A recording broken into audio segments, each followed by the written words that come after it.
My parents abandoned me but kept my little brother. Now that I'm rich, they say I owe them for raising me. When I was 14, my life shattered. I was never a problem kid.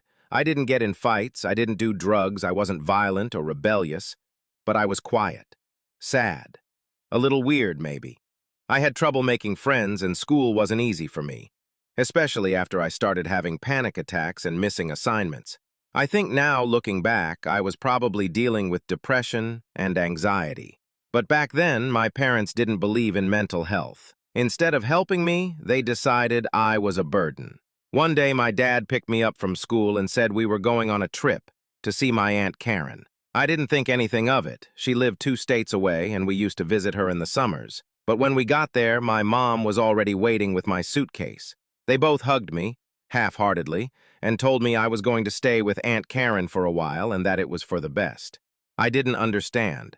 I thought I'd done something wrong. I begged them not to leave me. I cried so hard I could barely breathe. My mom just said, "We'll call you soon. This is just temporary." It wasn't. They never called. Not once. They stopped answering mine, too. After a while, I stopped trying. They didn't abandon my little brother, though. He was 10 at the time. Happy, funny, athletic. Everything I wasn't, I guess.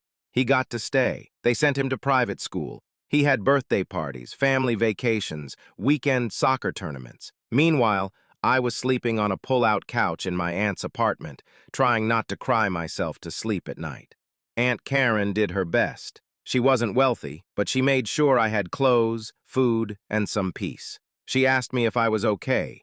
She gave me space to feel. For the first time in my life, I felt like someone actually saw me. I aged out of her care at 18 and didn't have the money or grades to go to college. I bounced between warehouse jobs, food delivery, and working graveyard shifts at gas stations. But in between shifts, I taught myself coding on free sites and YouTube. I read every article, joined forums, took free classes, and built dumb little apps just to learn. By 21, I got a remote freelance job doing small projects. By 22, I was leading a dev team. At 23, I launched a SaaS product that got picked up by a few influencers, and within a year, it exploded. 2 years later, I sold it for just over $4 million.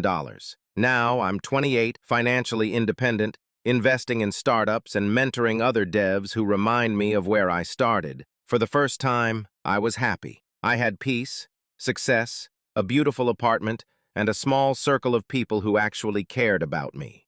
Then, 2 months ago, I got a LinkedIn message from my dad. He congratulated me, said he was so proud, and that he always knew I had potential. I stared at the message for 20 minutes before closing it. A few days